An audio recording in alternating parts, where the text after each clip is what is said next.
Swayam Prabha. Digital India. Educated India.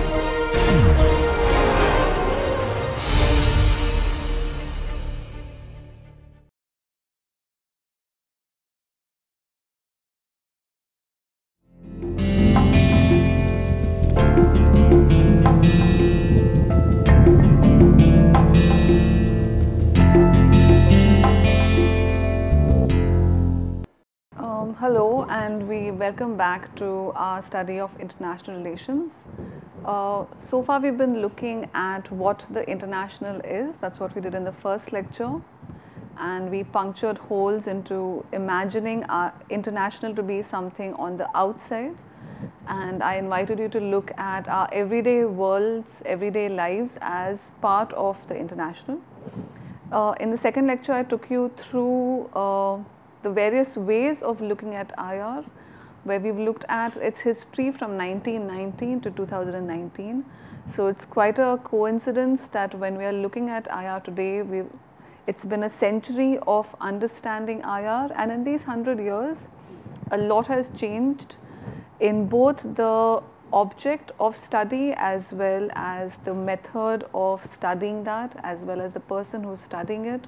From being a Western, male-centric academics, social science, it has come to be heterogeneous and now has several plural voices which represents the diversity of this world. So in many ways the IR has changed dramatically for the better and has opened up and welcomed diverse voices, questioning,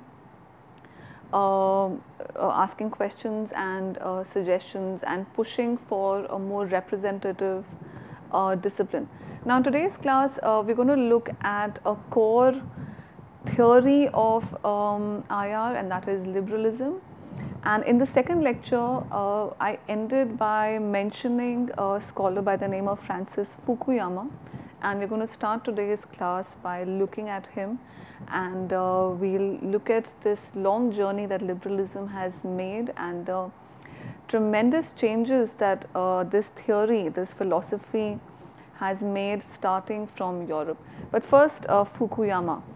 Now Fukuyama's book The End of History and the Last Man is a book which celebrates liberal democracy at the end of the Cold War and argues that there are no further challengers to liberal democracy after the end of communist Soviet Russia. Now that's an interesting argument, and it wouldn't make any sense without a little bit of a background to the book. The Cold War began at the end of the Second World War between Stalinist Russia and capitalist America. We know about the estrangement, the ideological opposition between the USSR and the US, and this tension, this division of this distribution of power is called bipolarity. When there are two superpowers and there is an active contest between them, which often spills over into contestations in a third territory, which is what we saw during the Cold War. Now the Cold War was also called a period of a long peace, which meant that even though there were conflicts being waged between the US and the USSR elsewhere, be it the war in Afghanistan or the Cuban Missile Crisis, they were never face to face in a battlefield the way things were in the First and the Second World War. So Fukuyama's argument is that the end of communist Russia is an end to the ideological opposition to liberalism, and that compels us to look at the extraordinary long journey that liberalism has made from the 16th century from Great Britain, and has literally transformed the world in every which way, including yours and mine, for the philosophy that it embodies. And we will look at that by starting off where the story begins in Great Britain, and we'll start by looking at the East India Company, because it is something that which is contextual to our location as a post-colonial state, as a former British colony, which India was, and it also allows us to look at the hierarchies of power and the power of philosophy. So liberalism starts in Great Britain with the theories of Ricardo and Adam Smith, and these theorists argued that at the center of the universe, it is not the state which is of importance, it is the individual. The individual's freedom is of utmost importance, and by individual, of course, they assumed men, because when we look at critical theory and feminist theory, one has to draw attention to the fact that when all these theorists who we will be encountering are philosophizing, they are assuming that it is man as the counterpart of the woman who is at the center of this philosophy, but we'll get into that later when we look at feminism. But for now, Adam Smith posits that the individual's freedom is of fundamental importance, that is the starting point of liberal theory, and under no circumstances must this freedom be fettered. Now, the primary opposition, the primary imprisoning of the individual freedom was the state, and liberalism is that theory which positions the individual against the state, wherein the state has to let go its control over the individual for the individual's pursuit of art, of commerce, of enterprise, of profit, and that is precisely what took place in Great Britain at the start of the early 17th century when the East India Company was formed in 1600. Now, why this is so extraordinary is the fact that we see a correlation between theory and practice. The East India Company was the world's first private organization, which means that its profits were purely its profits. It did not share them. It was not obliged to hand them over to the state, and the state that we're talking about, of course, is Great Britain. And therefore, liberalism is very clear about two things: the individual and his right to trade, and Great Britain profiteered from this liberal philosophy, which is also called laissez-faire. Laissez-faire is a French phrase which means to let go of, to loosen the barriers, to allow the state, to set back the state, fundamentally limit the state. And of course, the historical context of this time is extremely different. States are mostly monarchies. Democracy does not exist. Democracy comes much later, in the 200 years later. So the context of this time is an absolute state which is overpowering, stifling, suffocating, powerful, and one which doesn't listen. And therefore, liberal philosophy is extremely remarkable for having overcome the might of the state and championing the cause of the individual. And we have a long history of liberal philosophy. Following Adam Smith, there are two English philosophers, Thomas Hobbes and John Locke, and both of them argue that the state, the relationship with the state, is eventually a contract, which means that if either one party does not pay heed or does not follow or abide by the contract, that contract can be revoked. So at a time of divine justice, divine rule, where rulers and kings and queens followed the idea that they have a divine right to rule, which is unquestioned and unaccountable, certainly liberal philosophy made a powerful inroad, and most remarkably, the impact of this was quickly demonstrated in the wealth that Great Britain began accumulating. So we do know that the East India Company started off as a private company, and after its profits began to soar.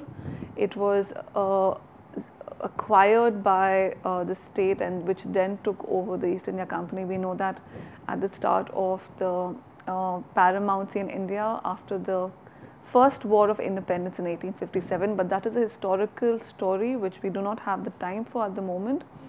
But the fundamental point that one must hold on to is that liberalism is a historical fight of the individual against the state for the sake of freedom, for the sake of his determination to pursue commerce, art, leisure, business, whatever it may be, and unfettered by the state. Liberalism is fundamentally posited upon the agency of the individual, and therefore, while liberalism began in the economic sphere, it quickly spilled into the political sphere. If I have the right to form a company, I must also have political rights, and by political rights we mean the rights and authority to shape rules which political rules which impact the state, the rules and norms which can influence everyday rules which govern within an administration.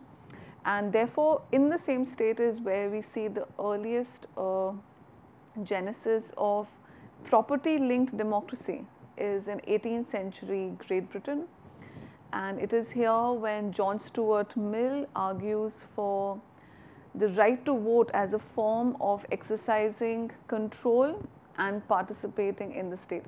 So, liberalism succinctly focuses on the individual's right over his economic and political life and values that, celebrates that in the form of democracy, and therefore democracy comes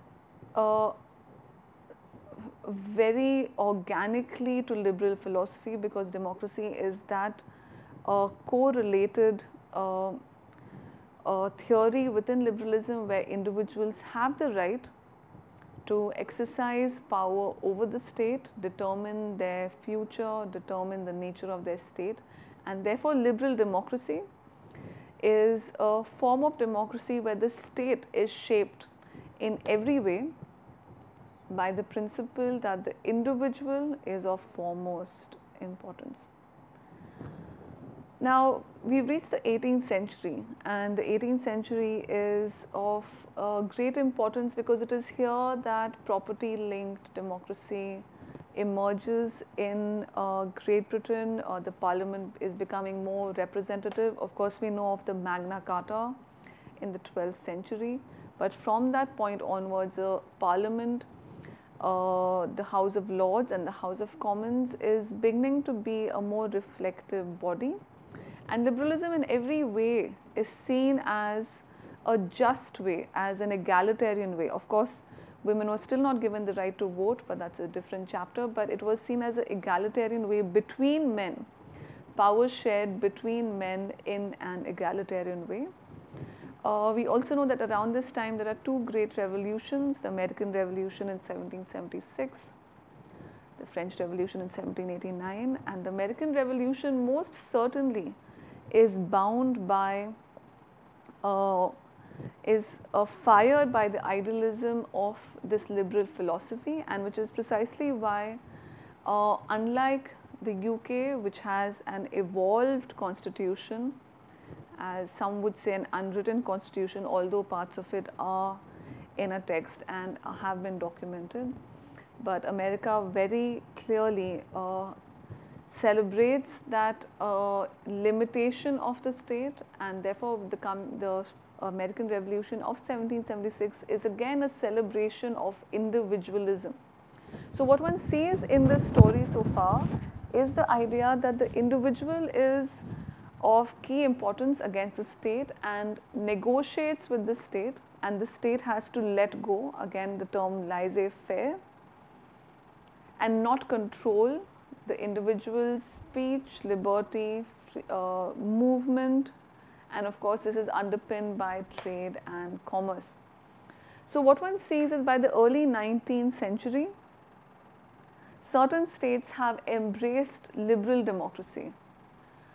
These states would be France, the UK, America, that's the United States, and they are upholding these values. And what is truly remarkable is that from divine rule, faith is posited in the constitution, which is a text. Now that itself is fairly extraordinary when you think about it, that from the head of a state who had complete power, you have now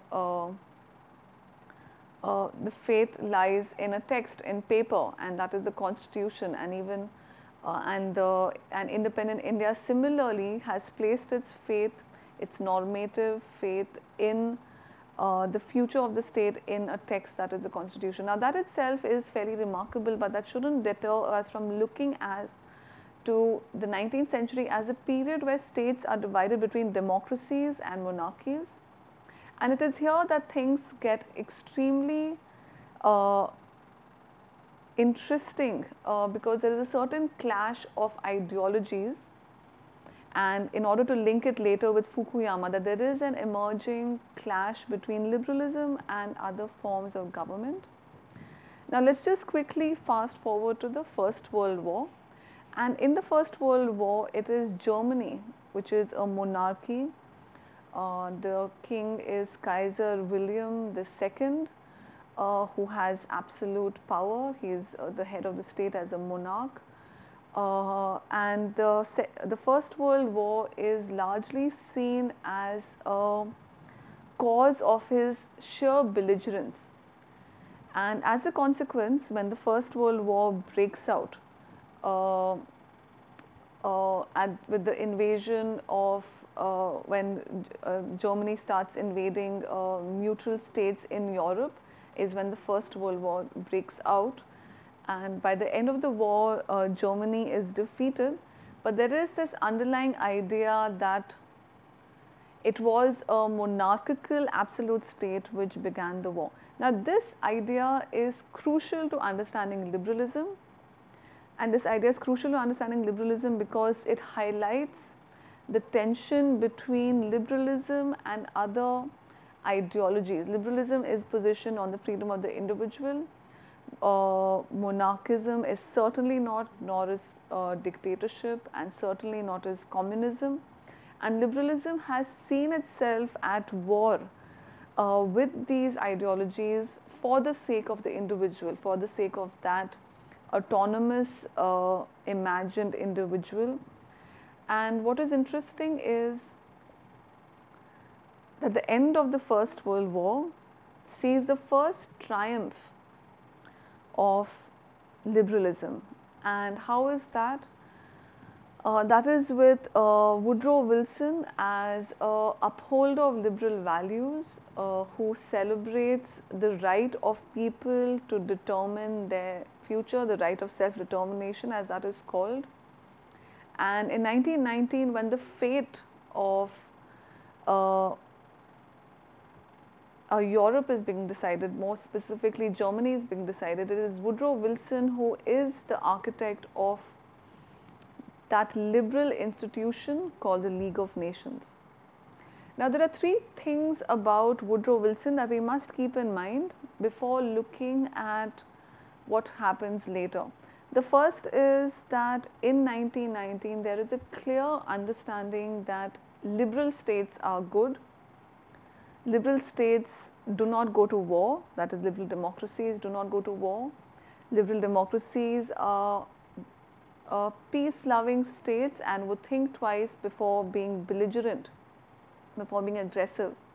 And therefore, for world peace, for the to prevent the recurrence of a war, the easiest solution would be then to transform each state into a liberal democratic state. And that's exactly what took place at the end of the First World War, where Germany is demilitarized.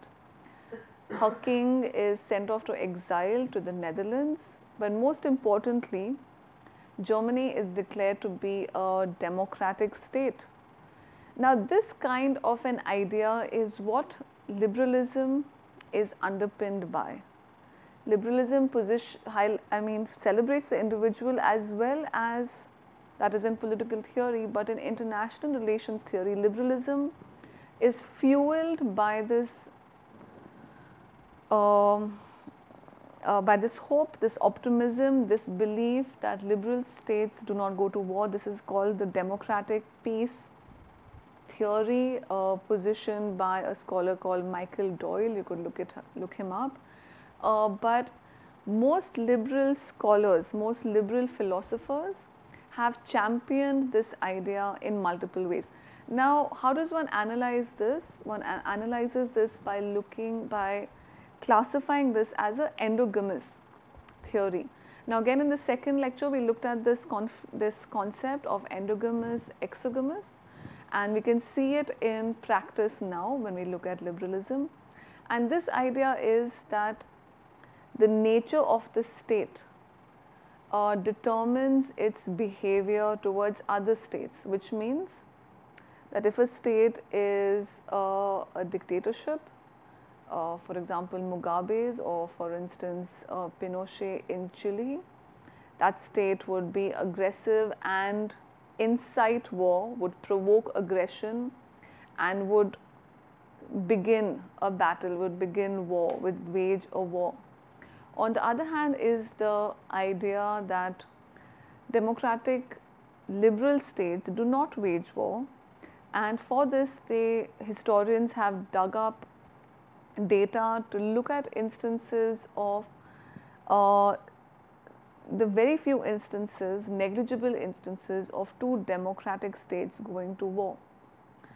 So this idea, this normative idea that liberalism can prevent wars if liberalism spreads, is connected to the League of Nations, is connected to Woodrow Wilson, and is a clear example of endogamous theorizing, where the inside of a state determines the outside of the state. Of course, we know what the opposite is. The opposite is exogamous, where the outside determines the inside, and both this inside outside, we will be looking at it in great detail during this course. But let's return to the League of Nations for now.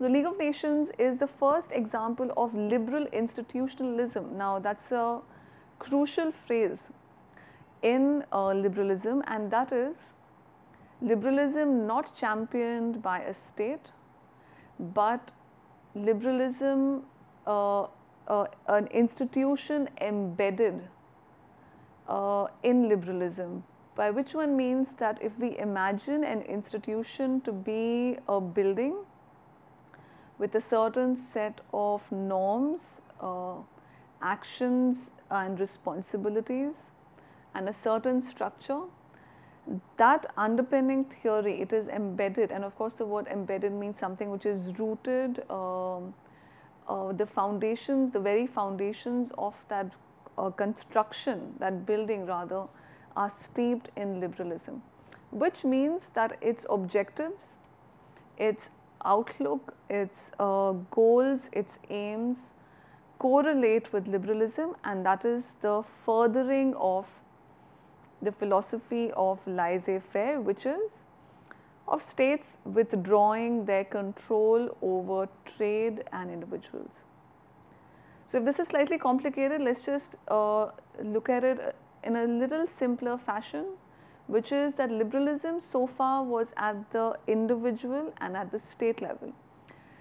Individuals define themselves as liberal, states define themselves as liberal, but the League of Nations was the earliest example of that liberalism being put in a non-state actor, but one which would exercise great control in IR, and that is the League of Nations. The League of Nations was imagined to be that international organization which would prevent war by the philosophy of collective security, which meant that it would open diplomacy. There would no longer be secretive diplomacy. States would bandy with each other rather than against each other. And if a certain aggressive state did undertake war or disrupt international peace. The remaining states would then form a coalition against it, isolating it and thereby intimidating it and preventing it from taking on war. So, the League of Nations is the clearest example of liberalism now being an part of an institution, and it failed miserably. The League of Nations was unable to prevent the Second World War, and for valid reasons, and those reasons are elaborated in Carr's classic text, The 20-Year Crisis of 1929, where he argues that the end of the First World War was not a real peace, it was an enforced peace, which also meant that liberalism was forced upon states which were not truly accepting. And we can see that in the trajectory of Germany. Germany was defeated, humiliated, and democracy was imposed on it, and within about 13 years from 1919, that enforcement quickly unraveled, and we know that Adolf Hitler came to power using the democratic route and was a hugely popular leader, and it is then that he shed the democratic pretensions and assumed complete and absolute power within the state.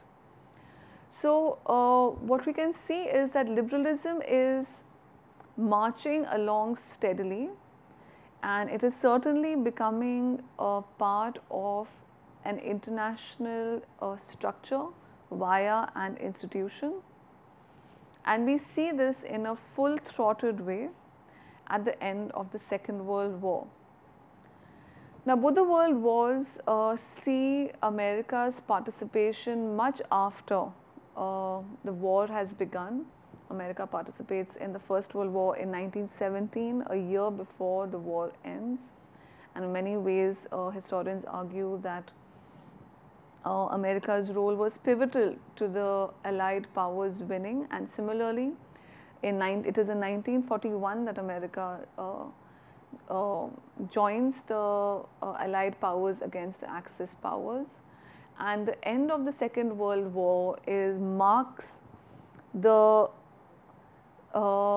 formal entry of America in shaping international politics, and it is here that liberalism is truly institutionalized in three pivotal organizations, and these are the World Bank, the IMF, that's the International Monetary Fund, and the third is the General Agreement on Trade and Tariff, which for 50 years languished as an agreement, but in 1995 was vitalized and activated into an international organization.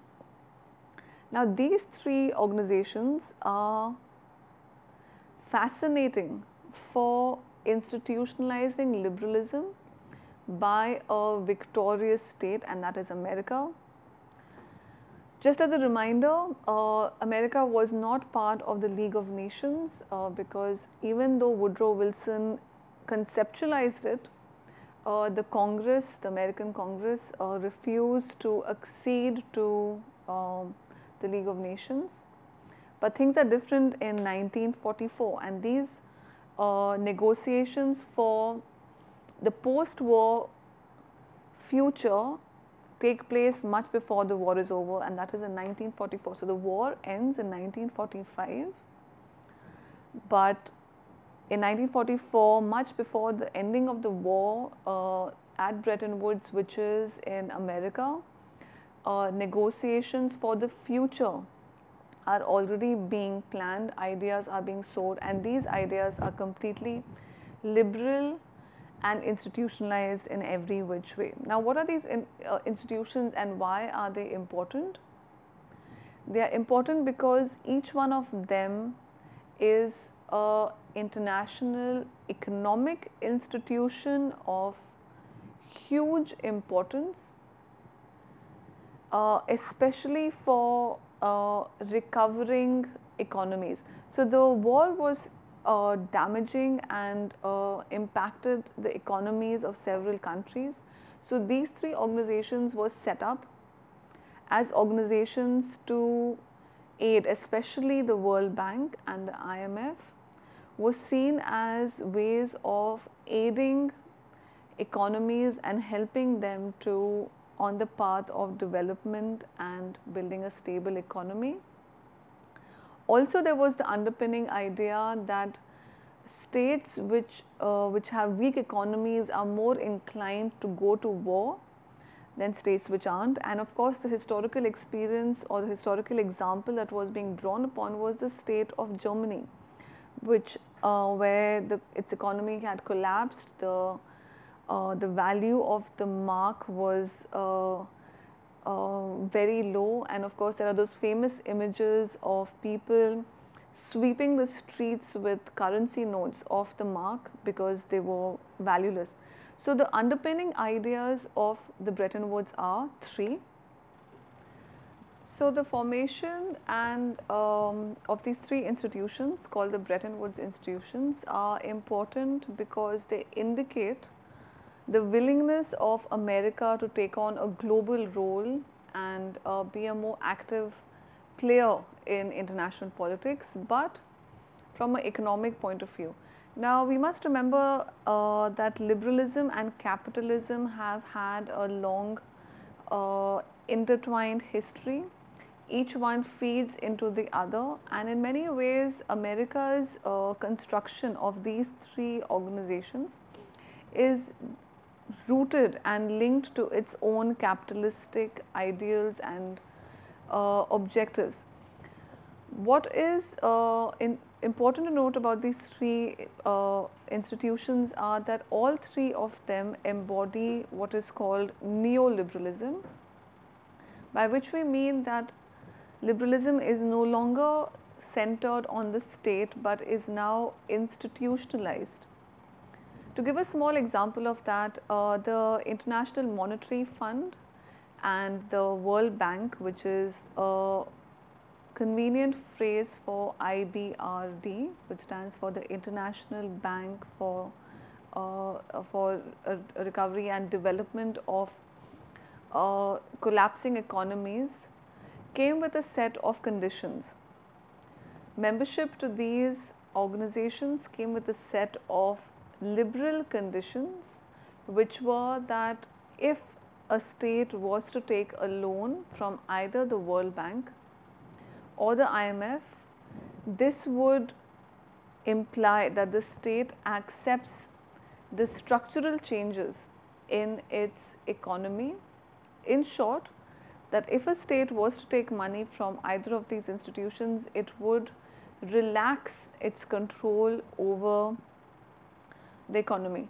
So a state which controls its economy is often called a protectionist state. And what is it protecting? It's protecting its people, its economy from goods and consumables and forces beyond the border.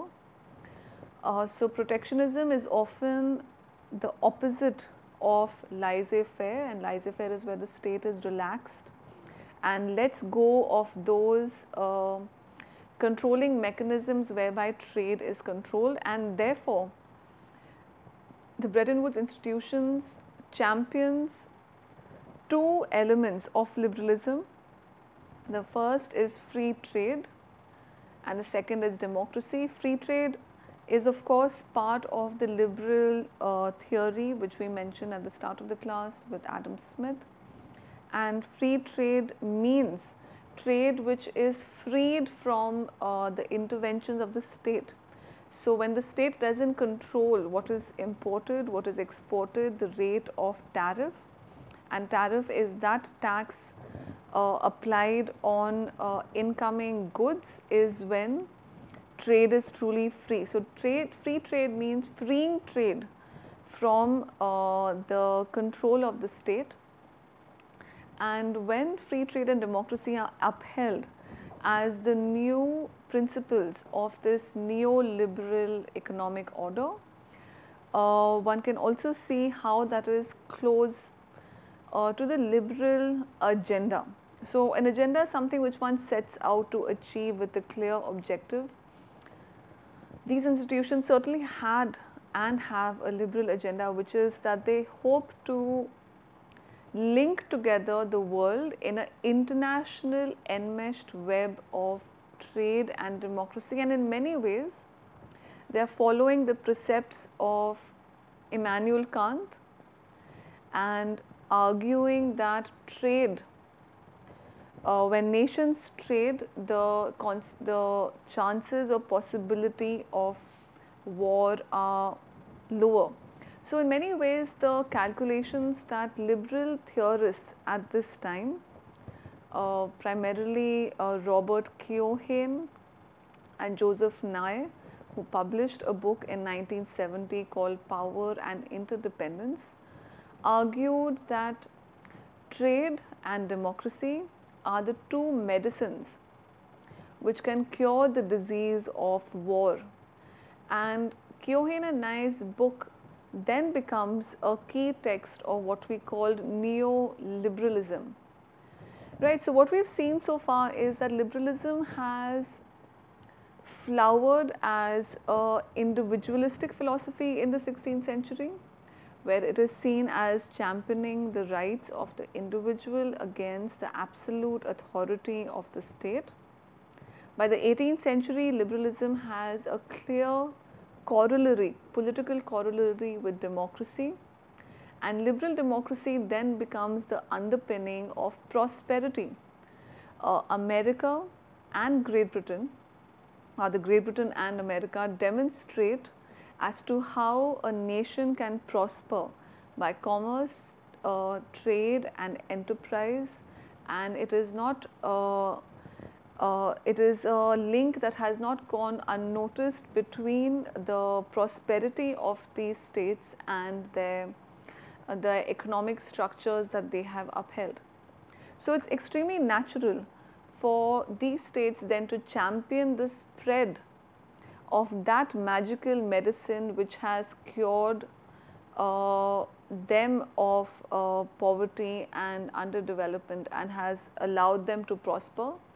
And the Bretton Woods institutions therefore embody what is called as neoliberalism and conceptualized in Keohane and Nye's 1970 book, Power and Interdependence. Now, Keohane and Nye's book is a classic text of what is considered neoliberalism, and in this book the argument is made that liberalism is that philosophy, that theory that can truly transform the world for collective better, and the magical mantra for that is trade. Now, trade is often seen as a win-win situation in calculations, where trade is one where there is mutual benefit, mutual prosperity, and also one which decreases the possibilities of war. So, Keohane and Nye argued that estrangement, states which do not trade with each other are more likely to go to war than those who do, and therefore drawing states into an international network of interdependence would be the cure for war and violence. And therefore, Keohane and Nye speak about interdependence as a way out, as mutual advantage, mutual benefit, and as a way of making sure that a third world war rather does not take place. Now, what is interesting is that it is during this period that the greatest opposition to liberalism comes from communist Russia.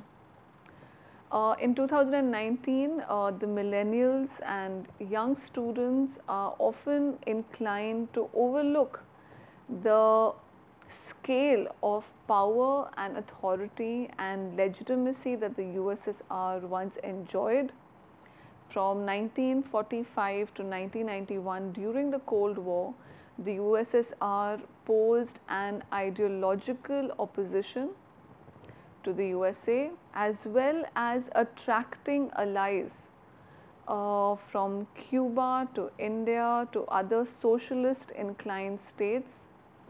Hungary, China, a whole lot of states were inclined towards receiving funds from the USSR, being inspired by the USSR, and in following an alternative axis.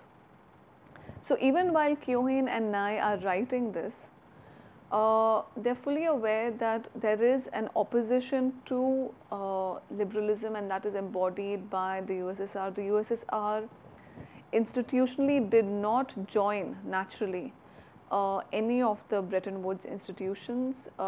It instead formed its own alternative institutions like the Comecon, which was an economic grouping of the Soviet inclined states. So in every which way, even while Kyohin and Nye are speaking about pushing liberalism, there remains a great dark void in a great dark obstacle in their path, and that of course is the communist states and socialist inclined states, states which are critical of the unabashed neoliberal principles of Bretton Woods. Bretton Woods, therefore, when it started out, was a double-edged dagger. On one hand, it promised goods, it promised resources, promised money, but at the same time, it came with conditions that states have to lower their tariff barriers in order to access these funds and these monies. And naturally, the states first to ask for loans or to take financial assistance were poor developing states. Now, that's a very interesting and complex area as to how post-colonial states, developing states were looped into this network of neoliberalism by the sheer lure of it. So what one sees is that during the 1970s, the 1980s and 1990s, poor states keen to take on social projects. For example, the Narmada dam was built on funds from the World Bank, and there are scores of examples of developing states taking loans from the World Bank and the IMF, but in exchange it came with a loss of control over the economy. Now, while this is celebrated within neoliberalism and liberalism rather, it does not quite have the same impact on states which haven't industrialized or haven't prospered yet. And as a consequence, consumer goods capitalist tentacles were allowed to penetrate into these economies much before they were equipped to deal with it. So there are studies as to how Nestle, which is the global consumer goods company, could sell its tins of powdered milk for young children,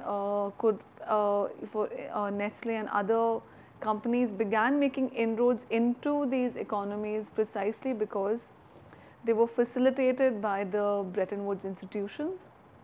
And there is a correlation between neoliberal policies and the debilitation of economies which are just setting out. So these were countries which had recently fought off colonization and were trying to stand on their own feet, and it is then that they were enmeshed in this neoliberal trap, one could call it, and which is why critics of neoliberalism often called the Bretton Woods institution an unholy trinity. So Richard Pete's book, which is a recommended book to understand the consequences of neoliberalism, is an excellent text to highlight as to the consequences of that neoliberalism. But having said that, let's stick to the track which is of neoliberal theory, Kyohin and Nye argued that interdependence is that magic mantra which could sort global issues out, and trade and democracy were one of them. And this fell into the trap of the democratic peace theory, which argues that democracies do not go to war with each other, but that also means that globally dictatorships are then identified as the source of power, as the source of unaccountable authority, and as evils which global politics must do away with. So, in the liberal point of view, there is a very clear good and bad.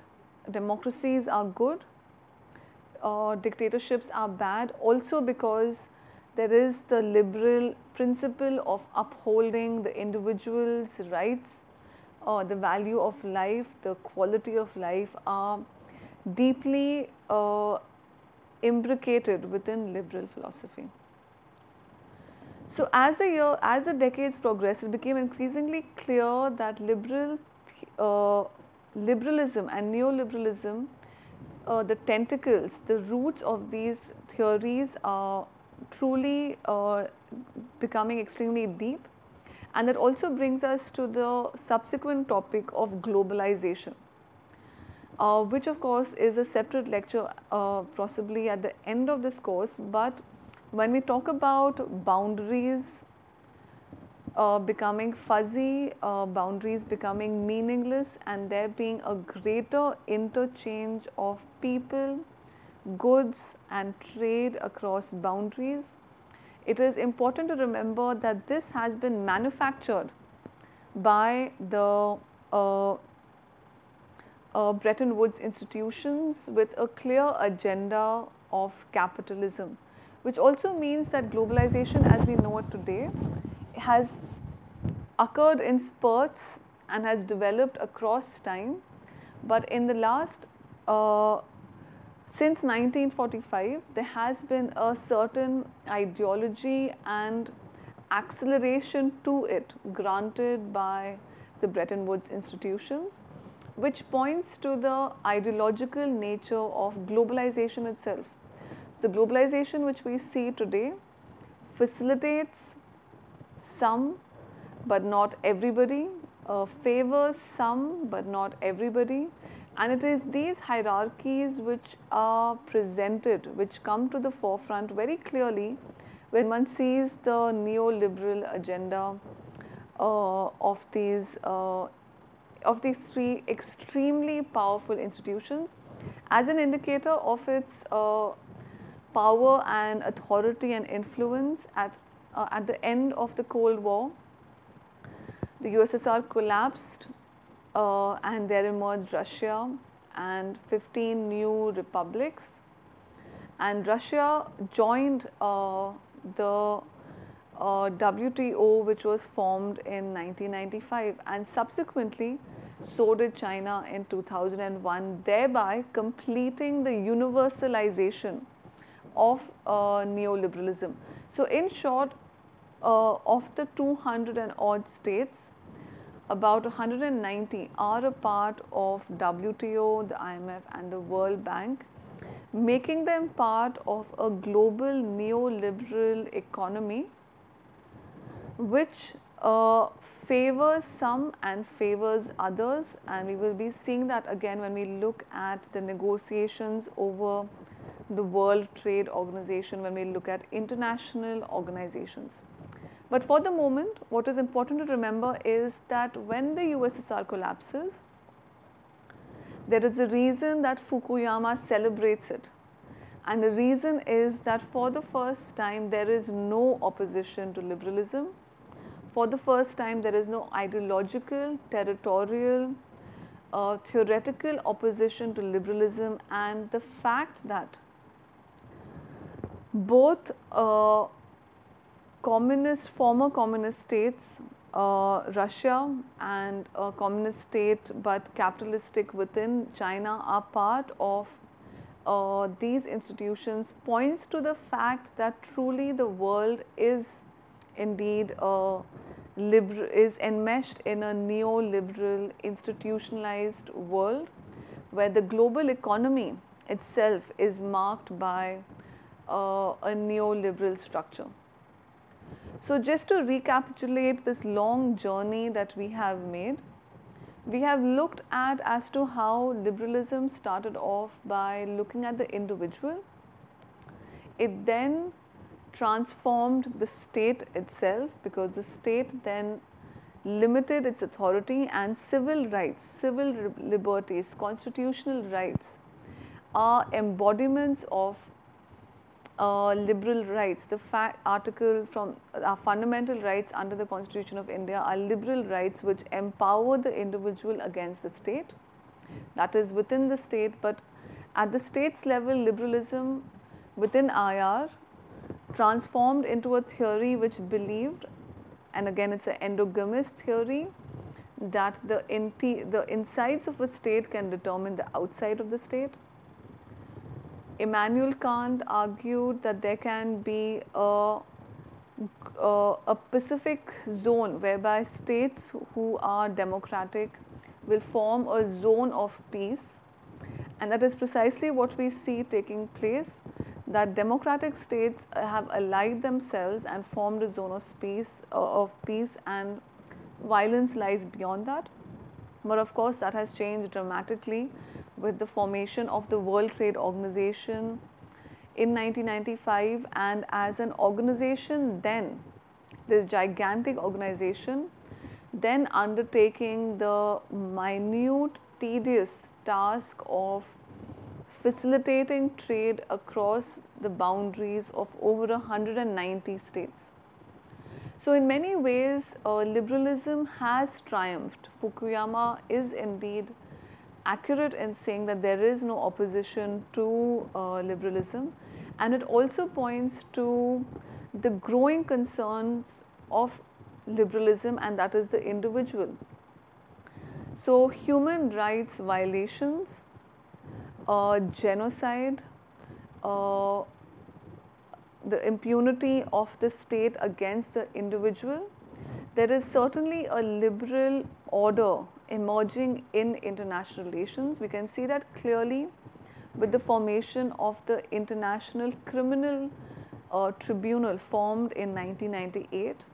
Now this again is an extension of the liberal belief that the state has to be hauled up and cannot be unaccountable. The ICT, with its headquarters at The Hague, is the international body which criminalizes assaults and violation of human rights. It criminalizes genocide, it criminalizes violations of the rights of women and children, non-combatants, and it is truly remarkable in taking on this task of prosecuting and charging heads of state with violations of law, and reminding us that perhaps the boundary between the inside and the outside is now blurring. A dictator could previously exercise power, kill millions, and get away unscathed, but that is no longer the case. Before the formation of the ICT, there were two criminal tribunals set up on Yugoslavia and Rwanda, where prosecutions and trials took place against the heads of these states, against Milosevic of Yugoslavia and Mugabe of Rwanda. And in both these cases, one sees as to how the right of the individual across the boundary is of central importance, and in many ways this highlights that the liberal order is concerned with justice across boundaries and not just with justice within a certain state. The ICTY, the ICTR and the ICT are hallmarks of the understanding and the recognition that liberalism upholds human beings and the rights of humans across boundaries. And therefore, it is with that we return to Adam Smith and his celebration of the individual, and that is the crucial pillar of liberalism, that the rights of the individual cannot be violated.